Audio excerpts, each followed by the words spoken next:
Hello everyone, ನಮ್ಮ ಅಡುಗೆ ನಿಮ್ಮ ರುಚಿಗೆ ಸ್ವಾಗತ. ತುಂಬಾನೇ ಸೂಪರ್ ಆಗಿರುವಂತಹ ಪಕೋಡ ರೆಸಿಪಿ. ಈರುಳ್ಳಿಯಲ್ಲಿ ಪಕೋಡ ಮಾಡೋ ರೀತಿ ಕ್ಯಾಬೇಜ್ನಲ್ಲಿ ಮಾಡಬೇಡಿ. ಇವತ್ತು ನಾನು ತೋರಿಸುವಂತಹ ರೀತಿಯಲ್ಲಿ ಮಾಡಿ ನೋಡಿ, ತುಂಬಾನೇ ಸಖತ್ತಾಗಿರುತ್ತೆ.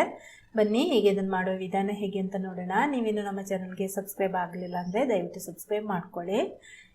ಮೊದಲಿಗೆ ಎಲೆಕೋಸು ಅಥವಾ ಕ್ಯಾಬೇಜನ್ನು ಸಪೂರವಾಗಿ ಉದ್ದಕ್ಕೆ ಹೆಚ್ಚಿ 1.5 ಕಪ್ನಷ್ಟು ಒಂದು ಪಾತ್ರೆಗೆ ಹಾಕ್ಕೊಂಡಿದ್ದೀನಿ.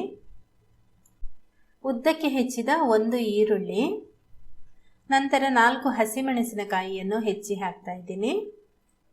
3/4 ಟೀ ಚಮಚದಷ್ಟು ಜೀರಿಗೆ, 1/4 ಟೀ ಚಮಚದಷ್ಟು ಓಂ ಕಾಳು. ಇದನ್ನು ಕೈಯಲ್ಲಿ ಒಂದು ಸ್ವಲ್ಪ ರಬ್ ಮಾಡಿಬಿಟ್ಟು ಹಾಕ್ಕೊಳ್ಳಿ. ಪರಿಮಳ ತುಂಬ ಚೆನ್ನಾಗಿರುತ್ತೆ ಮತ್ತು ಟೇಸ್ಟ್ ಕೂಡ ತುಂಬಾ ಚೆನ್ನಾಗಿರುತ್ತೆ. ರುಚಿಗೆ ತಕ್ಕಷ್ಟು ಉಪ್ಪು ಹಾಕಿಬಿಟ್ಟು ಕೈಯಲ್ಲಿ ಇದನ್ನು ಚೆನ್ನಾಗಿ ಒಂದು ಸರ್ತಿ ಮಿಕ್ಸ್ ಮಾಡ್ಕೊಳ್ಳಿ. ಈ ರೀತಿ ಮಿಕ್ಸ್ ಮಾಡಬೇಕಾದ್ರೆ ಈರುಳ್ಳಿ, ಕ್ಯಾಬೇಜ್ ಮತ್ತು ಉಪ್ಪು ಹಾಕಿರೋದ್ರಿಂದ ಇದು ಸ್ವಲ್ಪ ನೀರು ಬಿಟ್ಕೊಂಡು ಬರುತ್ತೆ. ನಂತರ 1 ಕಪ್ನಷ್ಟು ಕಡಲೆ ಹಿಟ್ಟನ್ನು ತಗೊಂಡಿದ್ದೀನಿ. ಅದರಲ್ಲಿ ಮೊದಲಿಗೆ ಒಂದು ಸ್ವಲ್ಪ ಹಾಕ್ತಾ ಇದ್ದೀನಿ. ಕ್ಯಾಬೇಜ್ ಪಕೋಡ ಮಾಡುವಾಗ ಅದಕ್ಕೆ ಒಂದು ಸ್ವಲ್ಪ ಕಡಲೆ ಹಿಟ್ಟನ್ನು ಜಾಸ್ತಿ ಹಾಕಬೇಕು. ಹಾಗಾಗಿ ಒಂದು ಸ್ವಲ್ಪ ನೀರನ್ನು ಇದಕ್ಕೆ ಚಿಮುಕಿಸ್ಕೊಳ್ತಾ ಇದ್ದೀನಿ. ಈರುಳ್ಳಿ ಪಕೋಡ ಮಾಡುವಾಗ ಸ್ವಲ್ಪನೇ ಕಡಲೆ ಹಿಟ್ಟು ಹಾಕಿ ಪಕೋಡ ಮಾಡ್ತೀವಿ, ಆದರೂ ಅದು ತುಂಬಾ ರುಚಿಯಾಗಿರುತ್ತೆ.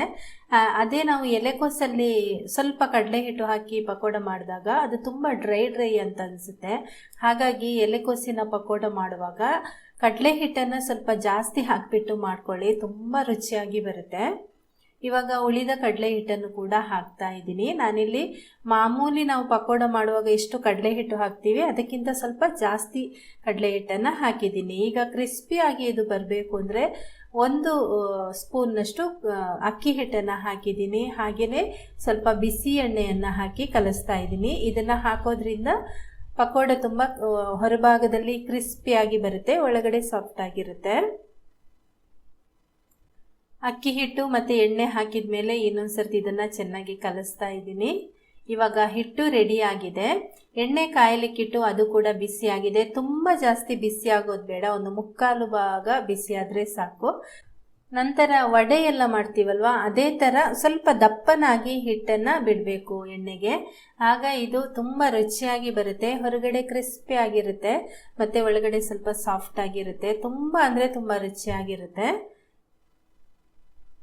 ನಿಧಾನಕ್ಕೆ ಈ ರೀತಿ 2 ಕಡೆ ಬೇಯಿಸ್ಕೊಳ್ಳಿ. ತುಂಬ ಜಾಸ್ತಿ ಉರಿ ಇಟ್ಟರೆ ಅದು ಹೊರಗೆ ಬೇಗನೆ ಕಪ್ಪಾಗಿಬಿಡುತ್ತೆ, ಒಳಗಡೆ ಅಷ್ಟು ಬೇಯೋದಿಲ್ಲ. ಆದರೆ ಹದವಾದ ಉರಿಯಲ್ಲಿ ಇದನ್ನು ಮಾಡಿಕೊಂಡ್ರೆ ತುಂಬ ರುಚಿಯಾದ ಪಕೋಡ ರೆಡಿ ಆಗುತ್ತೆ. ಎಲೆಕೋಸಿನ ಪಕೋಡ ಮಾಡುವಾಗ ಇದೇ ರೀತಿಯಲ್ಲಿ ಮಾಡ್ಕೊಳ್ಳಿ, ತುಂಬ ರುಚಿಯಾಗಿ ಬರುತ್ತೆ. ಓಕೆ ಫ್ರೆಂಡ್ಸ್, ಈ ಒಂದು ರೆಸಿಪಿ ನಿಮಗೆ ಇಷ್ಟ ಆಗಿದ್ರೆ ಒಂದು ಲೈಕ್ ಮಾಡಿ, ನಿಮ್ಮ ಪರಿಚಯದವರಿಗೆ ಶೇರ್ ಮಾಡಿ. ಹಾಗೆಯೇ ನಮ್ಮ ಚಾನಲ್ಗೆ ನೀವಿನ್ನೂ ಸಬ್ಸ್ಕ್ರೈಬ್ ಆಗಲಿಲ್ಲ ಅಂದರೆ ಸಬ್ಸ್ಕ್ರೈಬ್ ಮಾಡ್ಕೊಳ್ಳಿ. ಪಕ್ಕದಲ್ಲಿರೋ ನೋಟಿಫಿಕೇಷನ್ ಬೆಲ್ ಕೂಡ ಕ್ಲಿಕ್ ಮಾಡ್ಕೊಳ್ಳಿ. Thank you.